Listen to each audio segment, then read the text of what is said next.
information. I don't know if that's true when you're, when I'm around people, I don't sense, oh wow, these guys are really tied up in Brexit or Trump or whatever. It doesn't seem that relevant to ordinary people. It seems to me that people are still operating in a personal, how are you today? People are willing to get on like that. I mean, how are we supposed to take these ideas on board? It's almost too vast for us. These geopolitical ideas that we're asked to identify with. Right, and then your everyday life, it hardly ever affects you, or affects you very little in comparison to things that you ignore because you're concentrating on Brexit, or you're concentrating on Trump, or you're concentrating on whatever it is. Yeah, that don't affect me, except for, that affect me financially and don't speak to who I am as an individual. Then I'm like, well, what is this? This isn't for my benefit. Yeah, and the inclination to form teams and to root for your team and to root against other teams, it's so deep-seated in us. And it can cause so many unnecessary conflicts for no reason. It's so... That is, I believe the problem with our society is that the materialistic aspect of our nature is not the priority. It's just one thing we should be doing. Of course we need good roads, of course we need hospitals, schools, food, etc. But we need to find a way of honouring the sacred. And I'm fascinated in the experiences you're having in these psychedelic explorations and how it's influencing the rest of your life. Like how you're saying, how does it influence the rest of your decisions, the way you see the world, the way you see relationships, the way you see the vulnerable young man you were prior to building your own, I say, personal religion of martial arts, excellence in your chosen field of stand-up comedy. How do you incorporate that vulnerable kid? Because I'm still very aware of the vulnerable person I was, and I'm going on a rant now. Like when Kevin Hart was on here, who I think is amazing, and he was amazing on this, I thought, fucking hell, what have I got to offer the world when Kevin Hart has got this kind of force? You don't come in the bubble, and I was like, my God, this guy is so positive, what a role model, what a lot he's got to offer. And then I thought, well, like any of us, what I've got to offer is who I am, just who I am, as a vulnerable, flawed human being that still feels connected to the kid I was. Looking at things rationally, they're just looking at targets, particularly people that write articles. Where are you going? Now we're going. What's the best article? It's gotta be negative. One of the things that came out of all this Facebook algorithm stuff is you find out that Facebook realized somewhere early on that the way to encourage engagement is to get people upset. They get way more engaged and they go back and forth and interact with these posts way more if they're upset than they do if they agree with it. If they agree with it, they might give it a like or a thumbs up and say, hey, that's great, and that's it, that's where it ends. But if, someone's talking about, we shouldn't build the wall, we should let everyone in, and you put that on some fucking Trump guy's page, and it's crazy. I mean, you will get thousands and thousands and thousands of interactions. And so Facebook realized that the way to keep people, and they could claim that it's an algorithm, and the algorithm just supports whatever the people are really interested in. But what they're interested in is conflict. Better systems can start to flourish.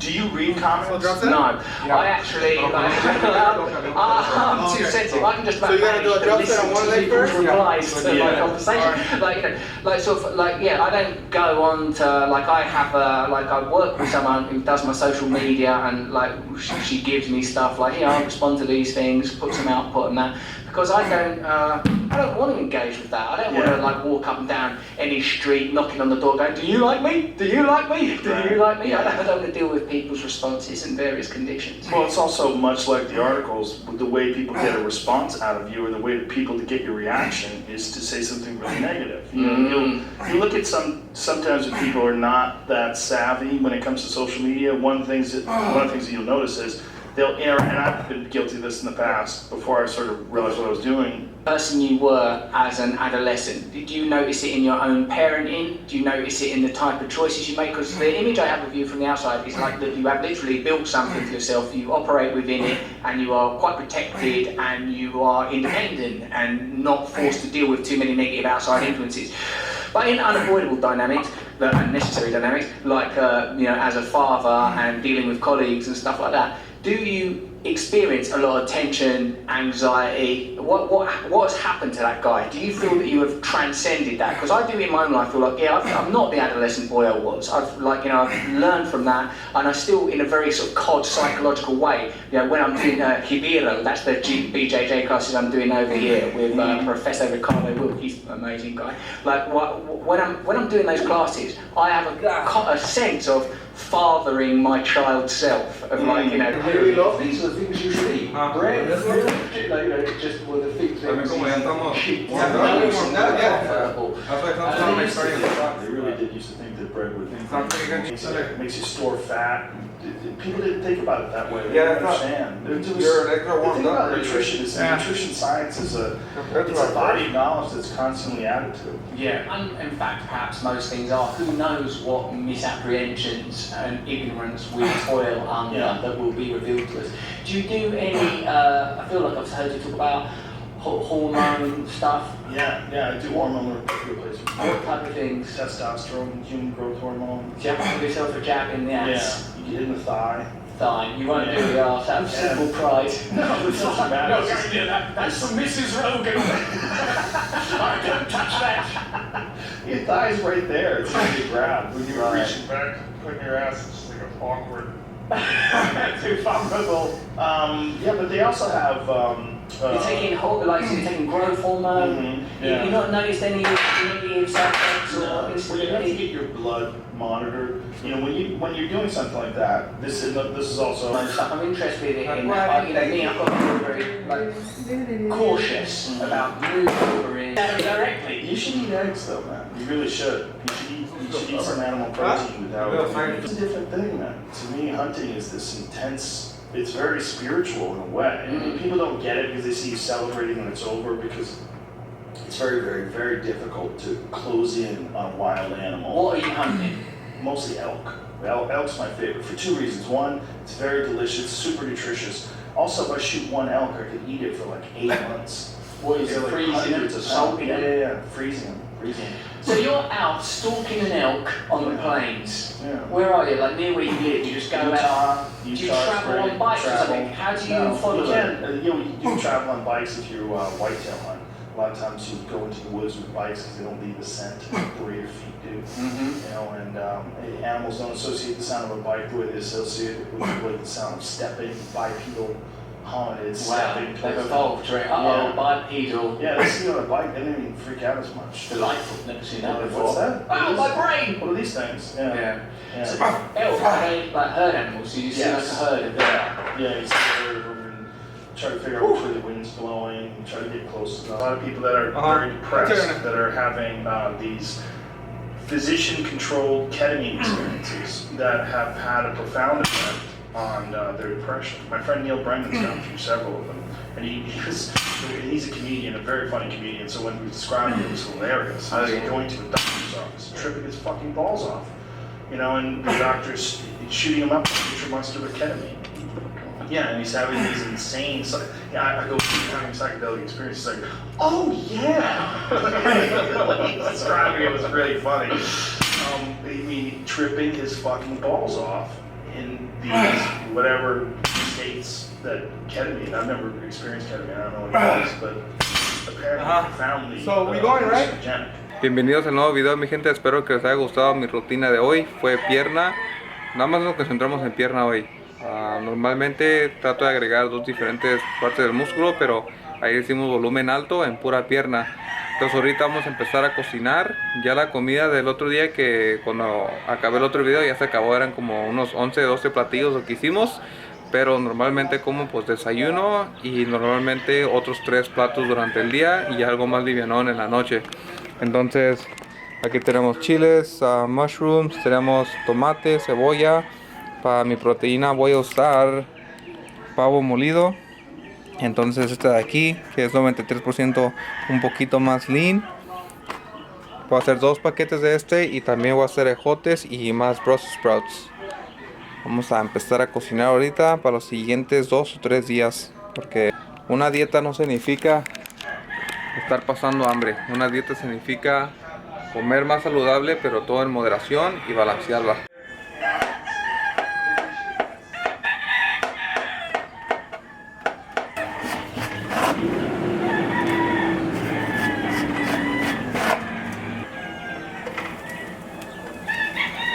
En lo que cocino nos vamos a echar un sándwich.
Ok, entonces aquí ya terminamos las comidas por ahorita.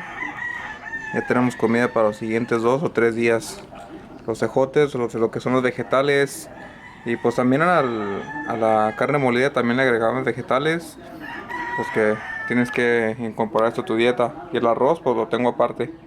Ya tengo todos los platillos individuales porque me los sirvo en otro plato y ya pues agarro la cantidad que quiera por cada platillo.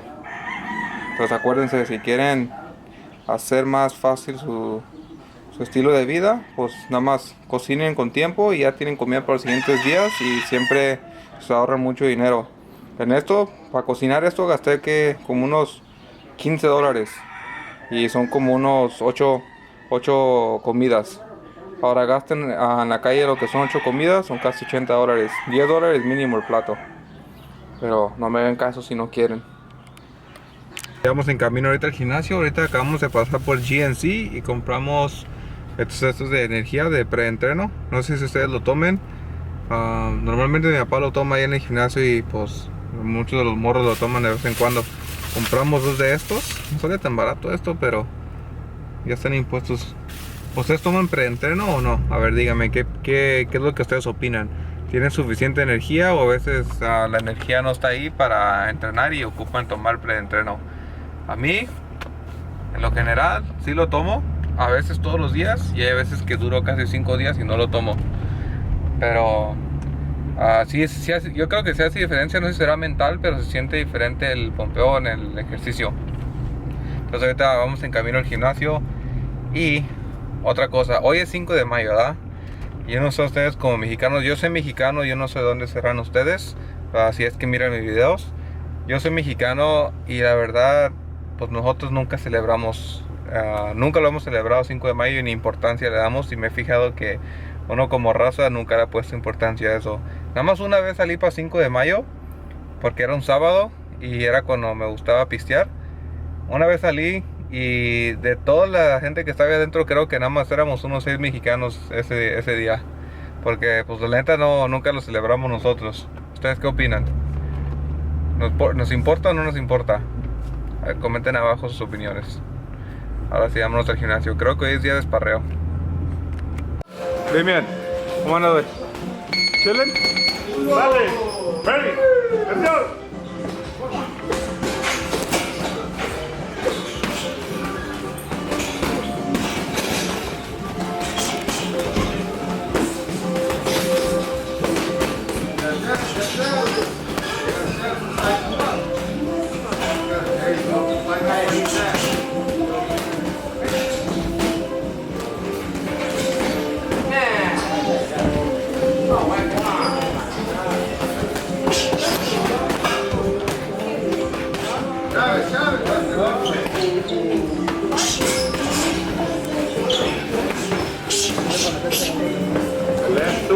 body. That one, there you go. ¿Alguien está fumando, no? Remember, you gotta take the body too. Angle, don't you step back. Angle, Chantillo. Y su prospecto es sencillo, patrón. ¿Cómo pasa la historia de esa gente?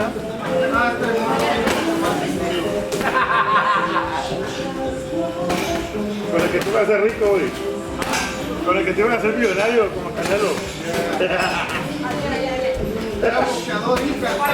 Oh, yeah.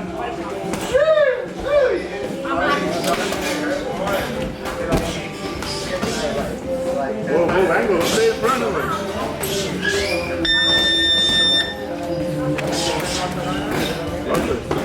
Move your head, man. Move your head.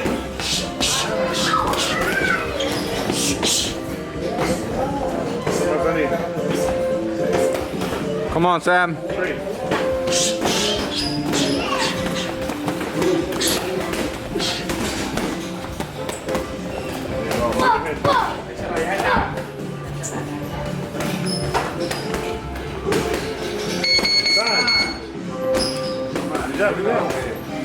Where's your water at? Ánimo. Está bien feo, ¿verdad? Ugly, no? Está bien feo, ¿verdad? Pero pobrecito. Hey, come on. Hey. When he's out and you see an opening, así, use it here, right? No nomás tienes arriba. Si se tapa y aquí abajo está, ¡pum! Y luego pones el ¡pum!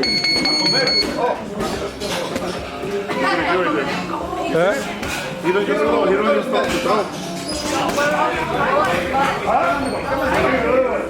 You don't need water now.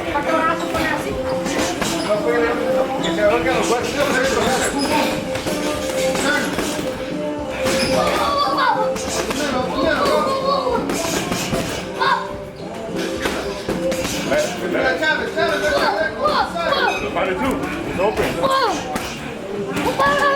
Arriba.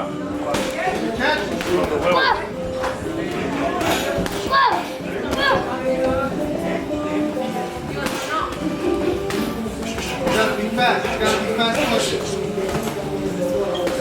Jab. Move your waist. Go in front.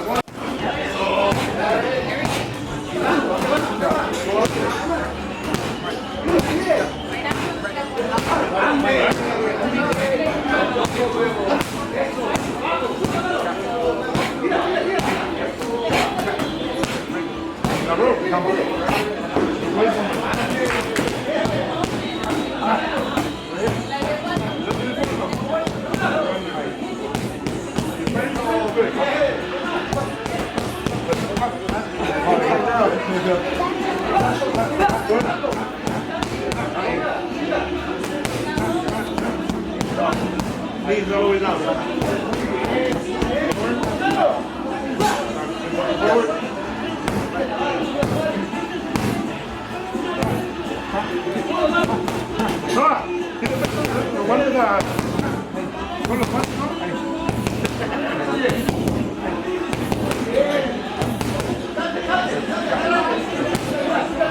Now back.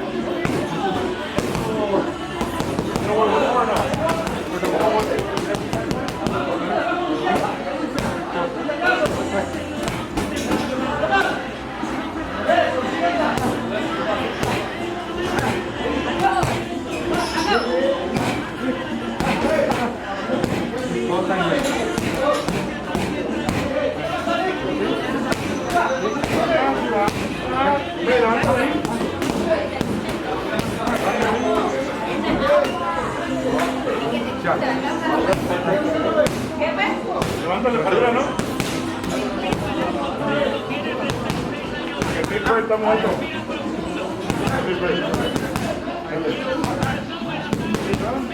Ya, tú rápido, ya estuvo.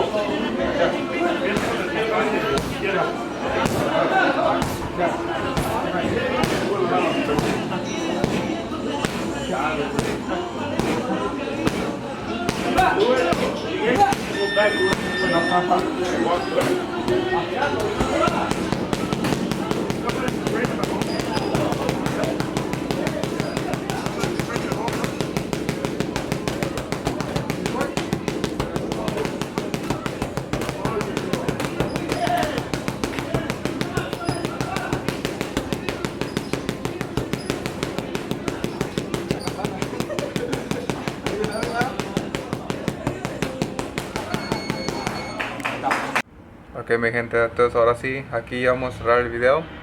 Ya estuvo por está un poquito medio largo. Me grabé nada más todo lo que era la rutina y un ratito en el gimnasio. Hoy no grabé nada, me la pasé limpiando todo el día aquí en la casa con mi novia. Y ahorita para terminar nada más el video, voy a comer ahorita 2 paquetitos de estos de los de avena. Se los pongo aquí en este traste de aquí. Y con la avena la voy a calentar ahorita y le pongo un scoop entero de esta proteína que son 24 gramos. Entonces agarro ahí la proteína de eso. Normalmente casi nunca tomo yo la proteína en batido porque siempre pues como comidas enteras o una barrita o algo.